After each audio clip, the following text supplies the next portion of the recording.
Hello, my name is Osset Whaley. I'd like to welcome you to the Teen Space in the new Martin Luther King Jr. Memorial Library. I'm going to talk to you today about how to write a good book review or movie review.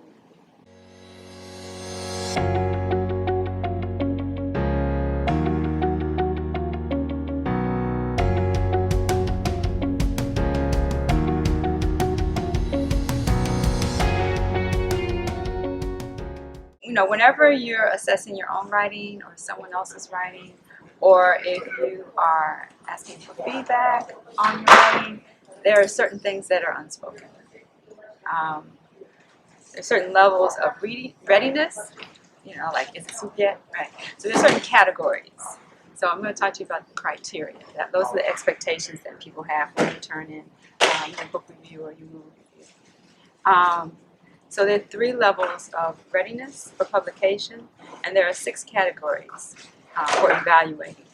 So just keep it really simple. The 3 levels are 1, 2, and 3, right? So 3, that's the ooh la la. It's really impressive. It's like, wow, it makes people sit up, it enlivens them. And then there's a 2. It's just the facts, right? Plus a few, maybe it needs a few fixes. It's okay, but it doesn't really spark. And then there's the 1. It's on its way, but it's incomplete a little bit. So it's still under construction. It's still in formation. Maybe there's some good ideas. Maybe the ideas need to be developed more. Maybe there's some really great examples, but tying them in and making them richer. Yes, you saw that, but what do you want me to do with it? So the 6 hierarchical categories for evaluating writing submissions. So the introduction, it's the preliminary background. So you want to just give them a sense of where are we, right? What are we doing? So those are your summary statements, where you let us know the name of the movie or the name of the book and the author, what kind of genre. Is it a graphic novel or is it nonfiction? Very different, maybe. You can have a graphic novel that is nonfiction. But people just want to know, what are they looking at? Is it a romance? Is it a horror? It could be both. It could be horror and comedy. But once you kind of lay the land for them, for the reader, then they're like, okay, I know where we are. And then they have certain expectations based on if it's a comedy, if it's a play, whatever it is that you're talking about. Content and development. So you're not just going to give a summary, because people can look at an abstract, or they could look at a summary. But if they're looking at a book review or a movie review, they want more than that. They want a little bit of entertainment, a little juice. So you're going to have your own ideas, not just the facts. And you're going to have to develop them. You're going to have some insights. You're going to see some things that maybe they didn't think about. So that's why they're reading your review, not just the facts. And then the supporting details. You could make a statement, but if they haven't read the book, they don't know if it's true or not. Or maybe they did read the book or watch the movie, but they don't see it the way you saw it. So just because you stated your idea doesn't mean they're convinced. You're going to have to develop your idea. So how are you going to do that? So you want to pick good examples that really support you, and you want to place them in a way that kind of moves people along. Like you're rowing down the river and you want them to go with you. You don't want them going that way and you're going this way. So you want to make sure that you're leading them in a direction that makes sense for them to get to where you want them to be. So the organization. So that's what I'm talking about. The logical sequencing within your entire writing, from paragraph to paragraph, from your introduction to your conclusion, one part of the sentence to another part of the sentence. Because even the phrasing within a sentence makes a difference. Because if the phrasing isn't placed well, it can throw the reader off, and then by the time they get to the end of the sentence, they're confused. So you don't want to do that. And so tone, word choice, and spelling. This is where you get into, you've developed your ideas and you've organized things, but the tone, the word choice, that's where you get into flair. You could say someone walked down the street, or you could say someone sauntered down the street. Sauntering, they can really get a picture of that. Walking, wah, wah, it's kind of like flat, right? So you can use words to the exact word kind of expresses a value that you're placing on something, or an insight that you have. So pay attention to your word choices. And also into tone, because sometimes in writing it's difficult to convey your emotions. Tone can carry your emotions. So if you're talking to somebody on the phone, even if there's a space, you can kind of vibe that person's emotions towards you at that time based on what they don't say, how loud, how softly, spaces that they put in it. And so we can convey those kinds of things intentionally and unintentionally in our writing. You want to be very intentional about your tone. You don't want to be too strong, but you want to make your point. So there are also some communication tools. We're all speaking the same language. People speak many different languages, and there are different rules. Some rules are the same, some rules are different based on the language that you're speaking. So the way we order certain words is a communally agreed upon arrangement, right? And when you order them differently, children do that all the time. Little children, they're learning language, and they may string words together in an odd way, and you have to kind of like really stop and listen to what they mean for you to understand. They know what they're trying to say, but now you have to figure out what they mean. So you don't want to make the reader jump through extra hoops. You want to be very intentional, and so you want to make sure that your grammar, all the rules for language, are the standard English grammar. You want to make sure that the mechanics, your punctuation, and those kinds of things, formatting and whatnot, that those are all on point. Now, whoever will be helping to edit your movie review or your book review, they're absolutely going to help you with all the dot the I here, put a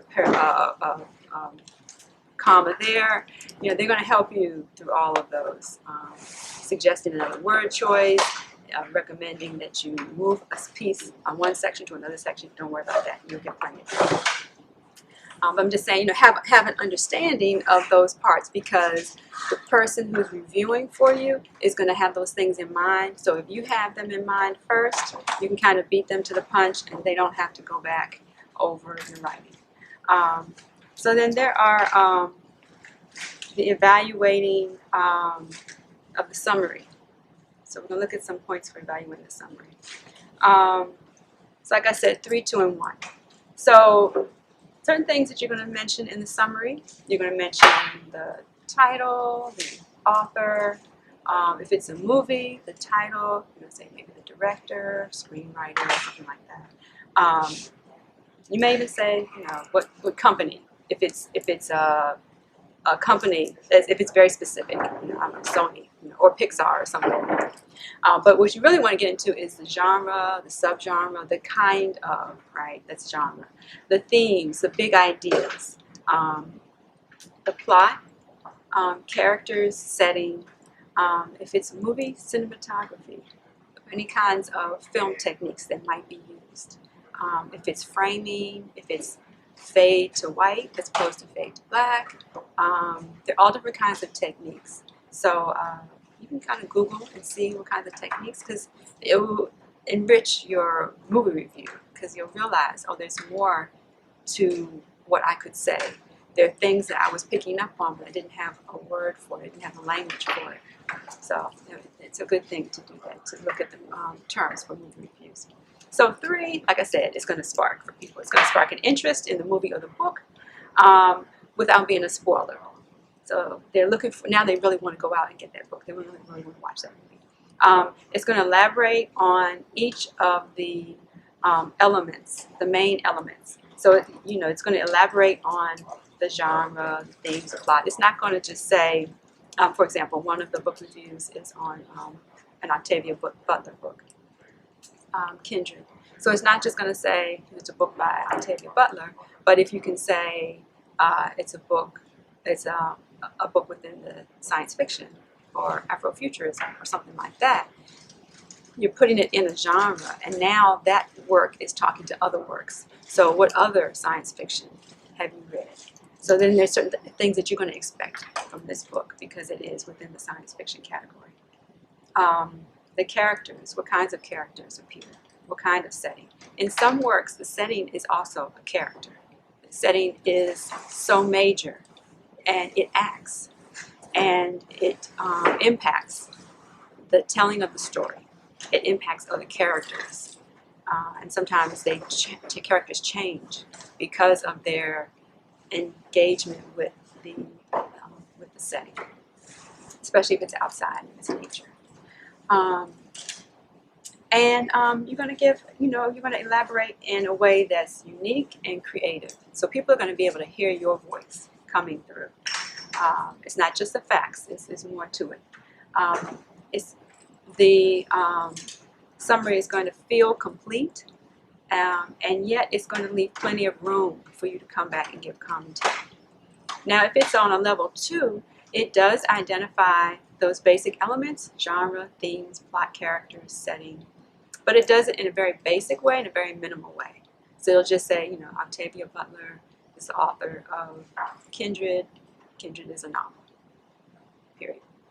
But if you go beyond that, one, you sound like an expert because you know a little bit more what you're talking about, and you're teaching while the person is reading your article. And so they're going to be more likely to go along with what you say later. but you're helping people to make those larger connections. You're making it a richer experience. So the 2 doesn't quite make it as rich of an experience as 3. It may spark a little bit of interest in the movie or the book, but people may feel like they're satisfied by just reading your movie or your book review. And what you really want to do is you want to entice them to read it, to watch it, to go further. Level 1 leaves out one or more of the basic elements. If you write a book review and you don't tell us who the author is, we can't go find the book. Or you don't tell us what the title is, we can't go find the book.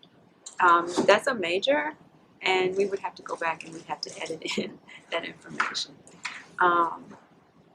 If it only talks about the characters and the plot, but it doesn't talk about setting or any of the themes that come up, then the reader's going to feel like something's missing.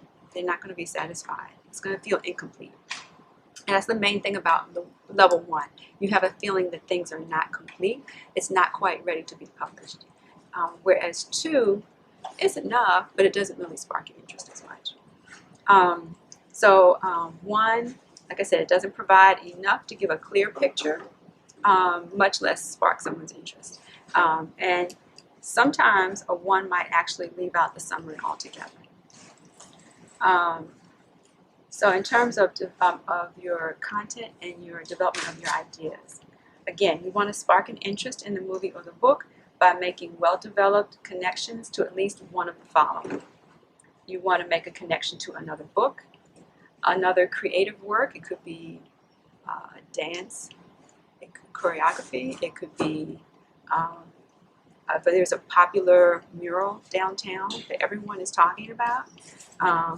It could be a song, something, anything, but you're making a connection. So what I'm saying is it doesn't have to be book to book. You don't have to reference another book because you're talking about a book, but you're just referencing another piece of art that in your mind has a connection, and it enriches the reading of a book.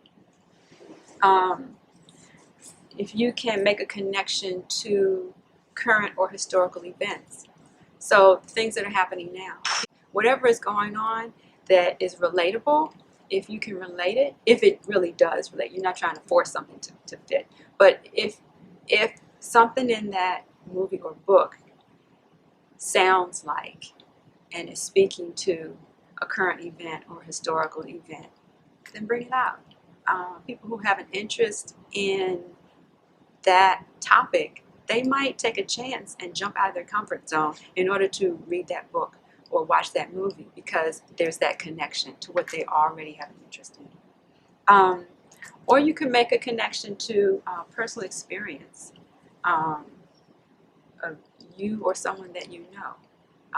Does that story sound real? Does it sound so much like your story or like a friend's story? And therefore, you think the teens would really enjoy reading it because it helps make sense of what's happening, or it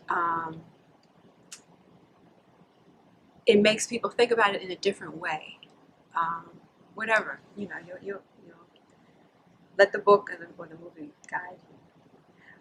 So a 2 in terms of development of ideas and the content, it suggests that there's some connections to another movie or a book or some other piece of art or current events, etc., or to a personal experience.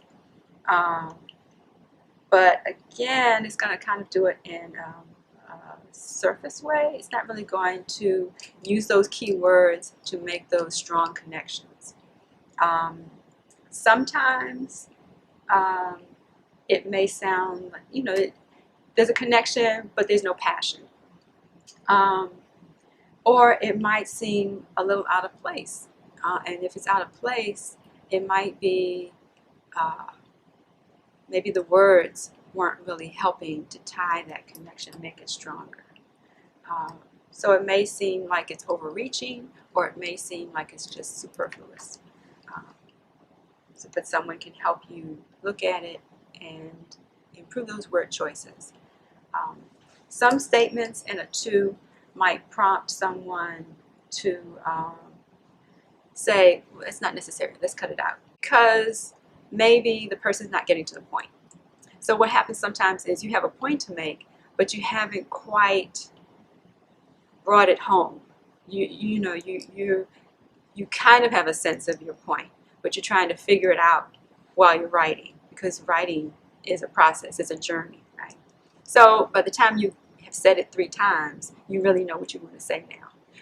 Well, someone who's reading it will say, I didn't need to hear it the first and the second time, but I really like the way you said it the 3rd time. So there might be an urge to condense, make it more concise, what you want to say. And this wouldn't be an effort to censor what you want to say. It's just an effort to help you get to your point quicker. Some statements in a 2 might prompt an urge to insert. So instead of taking something out because it seems like it's not necessary, the reader might want to say, I think something's missing. So again, there's an impulse to affirm what the writer is saying and not to censor it or to redirect the writer's ideas, but to just say, we need more. So that was 1, and that was 2, and that was 3. So then a 1, the connection, it might be implied, but it's not clear or direct. So then it might not feel like it's fully been stated. So the reader might have a sense, am I inserting this? Is this really what they think, or is this just me filling in the gaps? One might feel an urge to dialogue with the writer in order to gain a better sense of what the writer meant. So you're listening, but then you're not sure, and now you're like, well, if I knew that person and could call that person and ask a question, then I could get clarity on what the person is trying to say. So again, with a 1, there's a sense of incompleteness, and you want to now reach out and touch the reader, reach out and ask questions. What did you mean? Am I with you? Are we going on the journey in the same direction, or did I kind of go off in one direction and the writer intended me to be somewhere else? You don't want the writer to have that feeling of confusion, or I need to take over because you're not guiding me where you think you are. And then 2, you're guiding me, but I'd like to have fun. So this isn't as much fun as it could be. Whereas 3, it's like, yeah, just lead me on. I'm with you, and I'm having a good time. Right? So your supporting details. There are 3 critical questions that you want to ask. And I'm just going to say, when I was in high school, no one taught me this. Even when I was in college, no one taught me this. And maybe things at times have changed, because that was a long time ago when I was in high school and college. But I was in graduate school when a professor brought this to my attention. And I have used this forever for every course that I've taught. every writing course that I've taught, every literature course that I've taught, and I've used it in other ways. So the 3 crucial questions, and I kind of tweaked, the way she said it. What do I know? That's your insightful claim. And of course, you have to give your like background information so we even know what you're talking about. But what is it that I know? How do I know? And that's your evidence. And then why does it matter? Which I would tell students, that's your so what. Your therefore your so is like, okay, like don't waste my time, right? So what am I supposed to do with this? Like you handed this all to me, and what am I supposed to do with it? So that the why does it matter? That so what? That's the call to action. What you want your readers, your audience to do. Your how do I know? That's your evidence. And this is the way I explain it to students, young and old. There's a pattern going on if it's enough for you to write about. One time is a fluke. You don't know what it is. It's just popped up. It's one time. Who knows, right? Nothing to even talk about because you don't even know what to evaluate. Twice, it could be a coincidence. You don't know. It's not enough to say there's actually something going on here. But a pattern, if it happens 3 times, it's probably happening more than 3 times. How someone treats you. They treat you well or treat you poorly one time, twice. I mean, twice you're kind of watching them, right? Fool me once, fool me twice, right? But after the third time, they're pretty much letting you know this is how I function, right? So it's a pattern. So what that means is you can expect it to come back. And patterns like snowflakes and seashells, right? So it's organic, it's scientific, it's a pattern. It's something that you can count on. So what do I know? That's your idea, which most of the time you're really not going to know your idea until you've gotten to your conclusion. That's why teachers tell you need to revise, because you think you know, but when you, like I said, there's another part of the brain. When you are writing, I prefer writing, you might be typing, but when you allow your ideas to express themselves, to unfold, and you're kind of following behind and listening to your ideas to see where they're going to take you, you knew where you thought you wanted to go. You had your outline, your little skeleton or whatever kind of outline. But once you actually started writing and you had to string your words and your sentences and your paragraphs together, and then you're getting this whole world, this whole SimCity sense of how everything is fitting together, then you're seeing more than what you thought from where you started. So when you end writing that essay, that book review, whatever it is, you really are more sure of what you believe than when you started. So now some people have taken their ending and then they begin. So your insightful claim, your what do I know, your evidence, how do I know, it's a pattern, and why does it matter? So in a 3, your 3 questions, they're clear, they're direct. The supporting details make it easy for someone to read the review and to come up with additional examples and connections. So that means it's good. If people can say, yeah, there's this too, and there's that over there, they're convinced in the pattern, and now they are energized. This spark is there for them, and they may want to go and write a review. They definitely want to watch the book or watch the movie or read the book now. For a 2, some of the statements require more details or different examples in order to come into clear focus. So the idea is there. You might have a pattern that you're clear about. You might say, this is what I want people to do. Not just I want people to go out and watch the movie, but I want people to think about what Afrofuturistic books can be, how they can impact us, how they can even impact policy of how people, laws and policies and how people are treated. It could go in whatever direction you want. But that's a 3. In a 2, it might not be in a clear focus. It could be wordy, it could be repetitive, which is a false start, signaling that you're not really sure what you want to say. So it just needs a little editing, a little fixing. A 1, the writer is still trying to figure out the answers to 1, 2, or 3. When someone is reading a piece of writing that looks like it's in a 1, think of it as like sculpture. The person is sculpting something, and you come and you look at it and you're like, okay, I see where you're going, almost. You need to sharpen this, smooth that, take this whole chunk off. You know, it's not quite there, right? It's a little incomplete in terms of where you want it to be.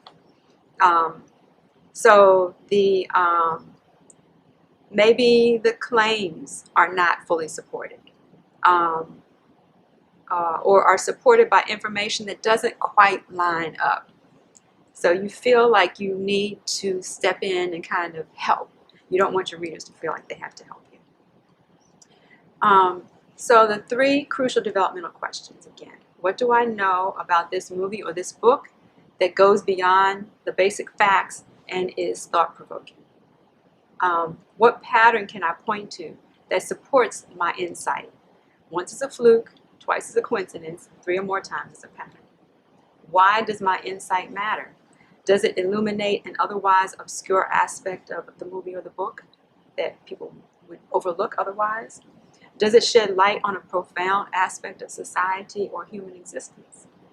Does it somehow deepen the reading or the viewing experience, or the expectation of what should be experienced?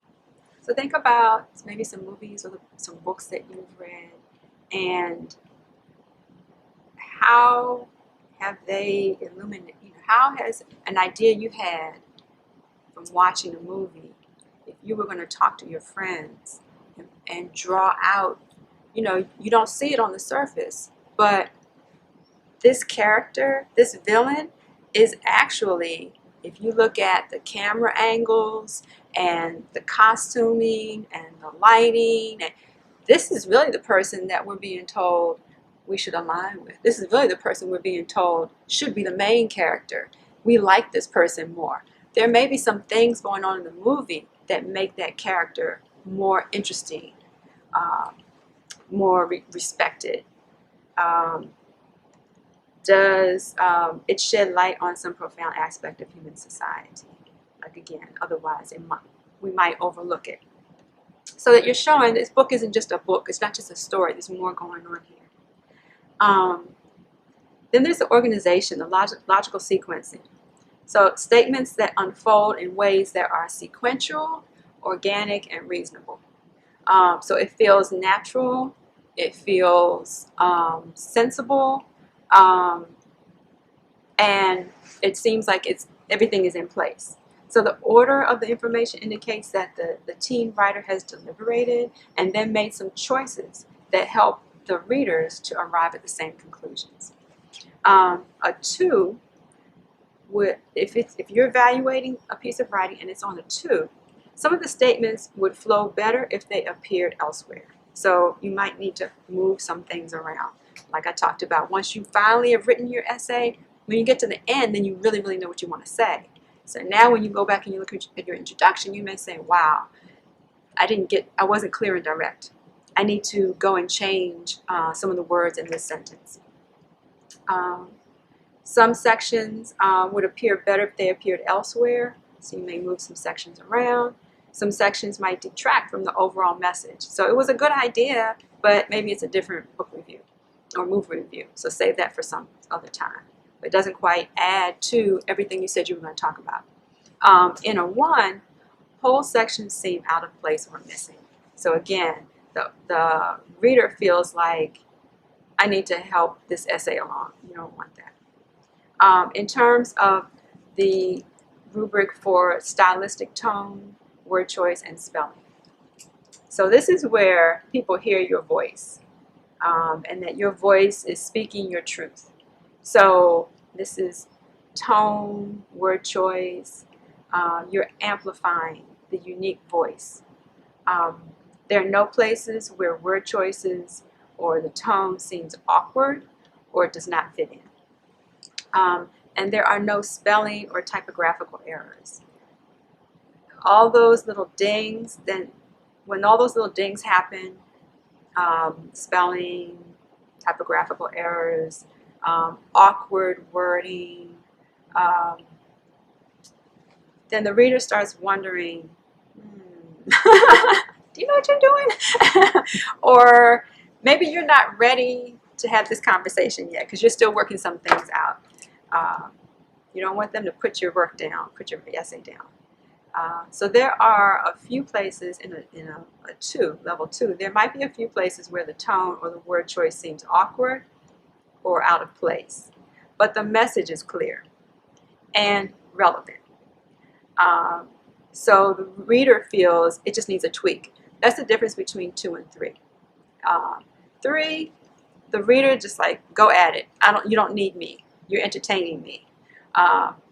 2, again, the reader's like, go ahead. I'm with you. I'm with you.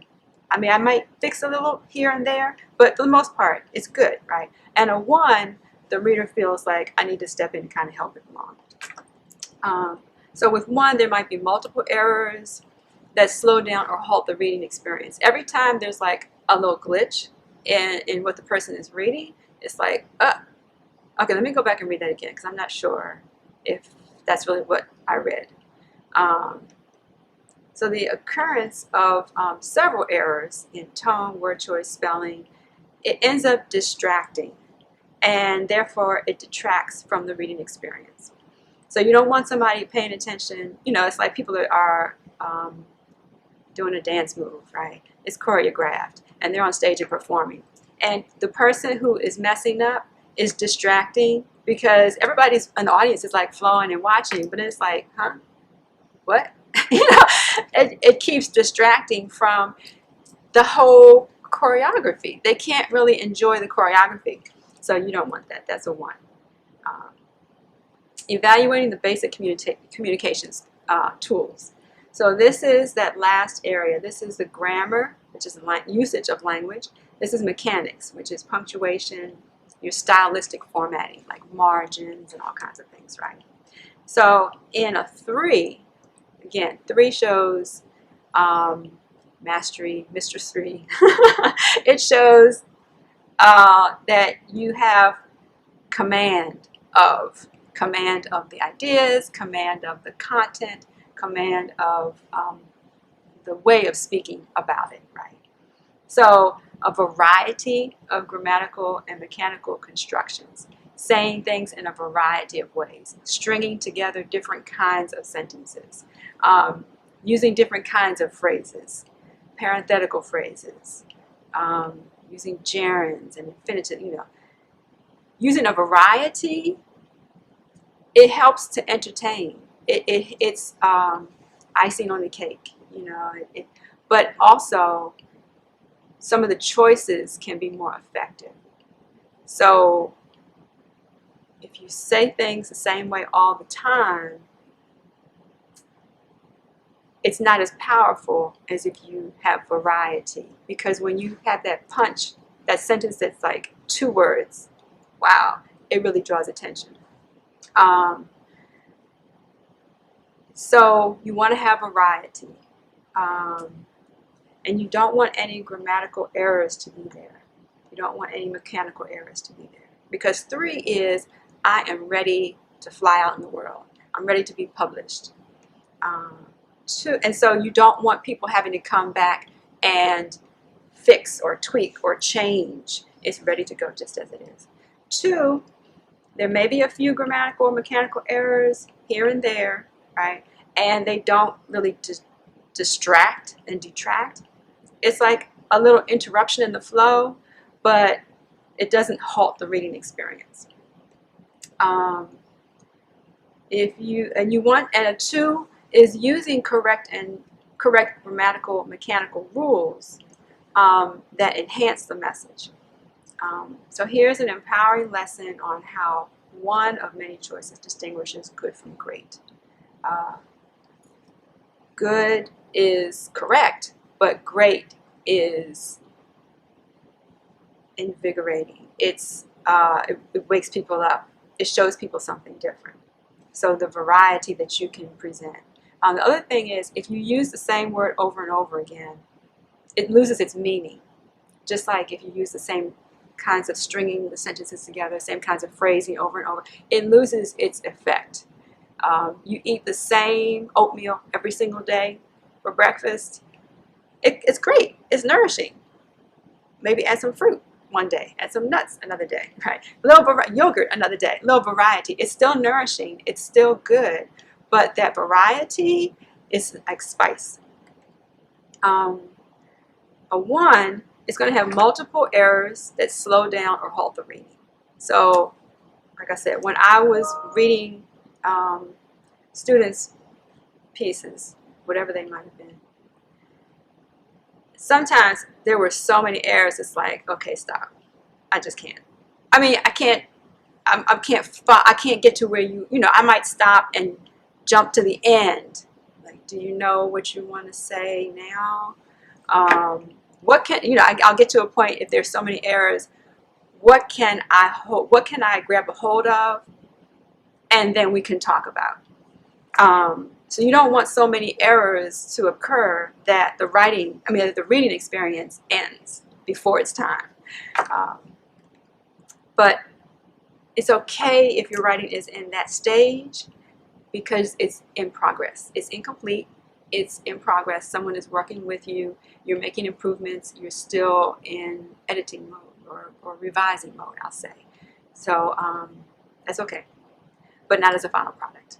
So we're talking about now as the rubric for a final product.